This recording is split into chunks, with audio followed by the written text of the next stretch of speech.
கோலி talk Kollywood news. 2 லட்சம் கடன் பாக்கி, விடிவி கணேசன் படத்துக்கு தடை கேட்டு வழக்கு.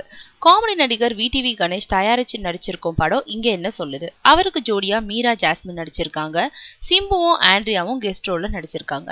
இந்த படத்துக்கு தடை கேட்டு சென்னை வடபழனியை சேர்ந்த ரமேஷ்ன்றவர் உதவி சிட்டி சிவில் கோர்ட்ல வழக்கு போட்டிருக்காரு.